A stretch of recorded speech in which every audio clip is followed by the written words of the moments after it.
Et bienvenue à tous pour cette deuxième semaine de Darkest Dungeon, où cette fois on va attaquer notre première expédition.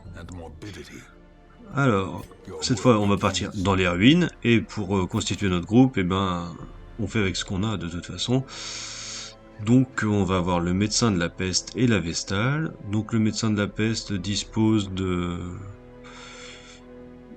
d'une attaque à distance qui permet d'infecter les deux derniers ennemis du groupe. Une attaque qui permet d'étourdir les ennemis. La Vestale, elle, a une attaque qui permet d'étourdir les ennemis, deux soins, un soin de groupe et un soin individuel. Et donc pour revenir au médecin de la peste, il a aussi un soin qui permet également de soigner un saignement et une infection, et un fortifiant. Voilà, donc mon petit groupe est prêt, donc les récompenses pour aller dans les ruines, c'est quelques blasons, quelques pièces d'or et un pendentif, une breloque. On va aller faire le plein, les provisions. Alors je suis quelqu'un qui préfère voir trop que pas assez en général. Donc vous inquiétez pas, si vous connaissez un peu le jeu, vous allez vous dire « Ah là, qu'est-ce qu'il consomme ?» C'est normal. Voilà. Je pourrais prendre moins, je pense, mais j'ai pas envie de prendre le risque. Alors très clairement, prendre un bandage, c'était une idée complètement con, étant donné que j'ai le médecin de la peste qui peut soigner un saignement. Mais il faut pardonner, c'était la première expédition. Donc dans les ruines, c'est parti pour la première expédition dans les ruines. Mon groupe est constitué ainsi. Vestal, médecin de la peste, bandit et croisé en tête. Alors entrons donc dans les ruines et allons-y. Déjà coup de bol, on chope une torche, ce qui est pas négligeable, parce que la lumière, en fait, dans Darkest Dungeon va vraiment influer le jeu. Plus il y a de lumière, moins les ennemis sont puissants, plus nous on l'est, et moins on risque d'être surpris, et plus eux risquent de l'être. Alors ok, quand il y a un peu moins de lumière, les loots sont meilleurs, mais entre nous, je préfère que mes héros restent en vie, et avoir un peu moins de loot. Au final, ça coûte toujours moins cher. Donc grâce à la Vestale, j'ai étourdi le premier. Grâce au médecin de la peste, je vais débuffer un peu le croisé. Voilà, en esquive. Alors là, on est vraiment sur du mode de base, hein, le squelette, c'est pas... Voilà, bon, j'arrive à le manquer quand même parce qu'on est que niveau 1, mais en soi, le squelette avec son gourdin, c'est vraiment pas un adversaire, comment on pourrait dire, inquiétant. Donc, avec mon médecin de la peste, on va remettre un petit coup de fortifiant. Voilà, on va éblouir le machin. Alors vous voyez que du coup, avec le coup de fortifiant, l'éblouissement de la Vestale est assez costaud. Hein. Alors je tente un truc avec le croisé qui ne marche pas. Et quand ça veut pas, ça veut pas. Hein. Je me reprends un coup sur le coin du museau. Bon. Alors, je vais peut-être faire un petit soin plutôt avec mon médecin de la peste. Voilà. Un petit tir en grenaille, ça serait bien. Et ça permettrait d'avoir les deux, mais bon, là c'est manqué. Donc, avec la Vestale, on va encore éblouir. Et bim, au revoir. Voilà, donc ça c'est ce que je disais. En fait, les cadavres restent là. C'est des obstacles qui vont nous déranger. Donc autant éliminer d'abord ceux du fond. Ça posera moins de problèmes par la suite. Bim, au revoir le squelette. Bon, ici on a affaire à un coffre déverrouillé. Du coup, on n'a pas besoin de clé. Et on récupère tout le butin. Et on va se diriger vaillamment vers la pièce suivante. Alors, ça c'est un obstacle. Si on n'a pas de pelle, ça nous enlève de la vie, ça nous rajoute du stress et ça fait baisser la lumière. Autant dire que c'est très très chiant. Il vaut mieux prévoir des pelles. Alors là on a encore des squelettes, et à l'arrière on a une humaine, une invocatrice, enfin c'est une vraie saloperie. On va commencer par l'empoisonner. Alors vous voyez là il y a un squelette qui a une épée, il va être plus embêtant que l'autre avec son gourdin. Et plus embêtant encore, c'est l'invocatrice au fond. On la croirait sortie d'Hellraiser, j'aime bien leur design. Donc là on va tataner le plus emmerdant, et coup de bol on l'a one-shoté.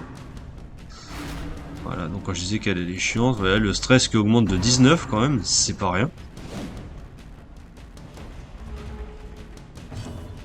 Donc on va l'empoisonner hein, pour le terminer le plus vite possible.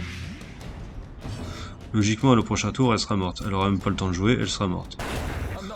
Voilà, one-shoté aussi pour celui-là. Et bim, au revoir. Et voilà, on loot un petit peu de richesse. On remet de la lumière pour jamais être en dessous de 75.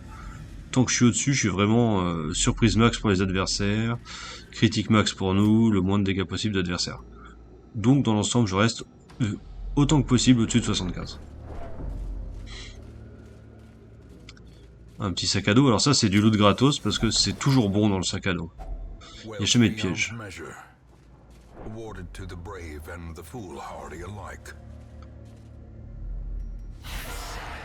On a encore une nouvelle équipe, donc on a l'invocatrice au fond, le guerrier squelette avec son épée, et devant on va appeler ça un adepte Freddy Kruegerien. Un espèce de gros bœuf qui va vous faire saigner autant que possible. Mais qui va être lui-même très sensible au saignement et aux infections. Donc on va retenter l'empoisonnement sur l'invocatrice. C'est ce qu'il y a de mieux à faire, c'est l'étourdir, l'empoisonner 2 fois et après on croise les doigts pour qu'elle meure de sa belle mort quoi. Je suis un peu déçu de pas avoir one-shoté le machin. Voilà, donc comme je vous disais, le gros bœuf adepte fait du dégât et des saignements. Bon, elle passe son tour, elle est étourdie. Lui il va nous emmerder. Voilà, lui aussi fait du dégât. Et il peut provoquer des saignements. Bon. Votre héros saigne, ouais, j'avais remarqué. J'ai des bandages, je le soigne. Je fais mitraille. Et avec un peu de chance, oui, c'est bon. Au revoir l'adepte. Au revoir l'invocatrice. Il ne reste plus que l'adepte. Donc je vais soigner Dismas avec la Vestale. Avec le médecin de la peste, je vais le soigner aussi. Voilà. Oui, un point c'est pas grand chose, mais ça peut faire la différence. Voilà, surtout quand l'autre tape. Et vu que j'ai déjà subi le saignement une fois, l'attaque suivante j'y résiste mieux. Hop, avec le croisé, on va l'étourdir, donc il va passer son prochain tour, donc on va pouvoir le tabasser gentiment. Ce qui est inutile puisque Dismas vient de nous l'abattre. Le coffre qui attend ici est un coffre verrouillé. Heureusement, j'ai looté une clé et j'en avais embarqué une en partant, donc je peux l'ouvrir et récupérer un meilleur loot. Voilà. Allez, pièce suivante, on continue. Coup de bol, je déclenche un petit repérage. Donc le petit truc violet que vous voyez là sur la carte, c'est un piège. Voilà, donc quand ils apparaissent sur la carte, on peut les désarmer. Vous voyez le petit logo, là on peut regarder. Donc avec Dismas, j'ai 90% de chance, donc forcément je vais le prendre pour désarmer le piège. Alors, si on n'a pas eu la chance d'avoir un repérage avant, le piège, on ne le voit pas. Du coup, on marche, on se le prend dans la gueule, point barre, on n'a pas le choix. Bon, pièce vide, ça on l'avait vu également au repérage, que il n'y avait pas de piège, enfin, personne nous attendait dans la pièce. Alors là, c'est un gros problème. Voilà, mon héros est kleptomane, donc tout ce qu'il récupère, et ben il le prend pour lui. Et ça fait un peu chier. Vraiment, kleptomane, je pense que c'est la pire tare pour un héros. Ça me gave. Alors, nouvelle pièce. Qu'est-ce qui nous attend? Que dalle. Une bibliothèque un petit peu défraîchie. Alors, je dois visiter 90% des pièces, donc logiquement, je fais la prochaine. C'est bon, je peux faire l'impasse sur celle du milieu. Voilà, tiens, encore un obstacle. Heureusement, il me restait une pelle, sinon j'aurais été faire l'autre pièce. Il me reste plus qu'une torche, donc je peux me permettre de la craquer là. Histoire d'entrer avec la lumière à fond. Et non, je n'ai pas surpris les ennemis. Donc là, on a un ennemi très très chiant. Le machin osseux derrière qui vient de me lancer le gobelet de tentation. C'est une vraie saloperie. Donc je vais essayer de l'éliminer au plus vite. Et l'arbalétrier, forcément, c'est un gros problème aussi. Heureusement, le médecin de la peste touche 2 adversaires à la fois. Donc prochain tour, l'autre avec son gobelet de tentation, on le reverra pas. Je vais soigner mon médecin de peste. Bah, je vais tataner l'autre avec l'épée. Et j'ai le bol de le one-shotter. Voilà, bon bah lui avec son fer de hache il fait du dégât. Et puis lui il peut en encaisser du dégât. Donc là, hop, tire de loin sur lui. Ça va pas suffire à le tuer au prochain tour, mais heureusement je peux faire ça. Voilà, donc ces deux-là n'auront même pas l'occasion de jouer, qu'ils seront déjà morts. Au revoir les enfants. Je vais soigner Dismas.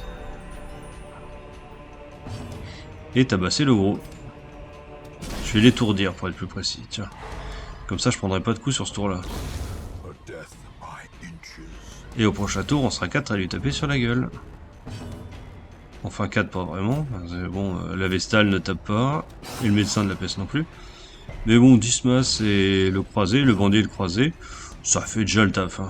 Alors on va buffer un petit coup le croisé. Dommage plus 20, voilà, salut, bonjour, et bim. On récupère un peu de loot, toujours bon à prendre. Je vais continuer histoire de récupérer le coffre. J'avais encore une clé, donc on va récupérer le bon loot. Et là, ça commence à être pas dégueulasse. Non, l'autre pièce, elle est trop loin, j'ai plus de torches, donc ça ira très bien comme ça. Alors, ouais, 3000 piécettes, bon ça c'est ce qu'on avait vu. Donc c'est pas mal. Question argent, ça me fait 7000 de ramener à la maison.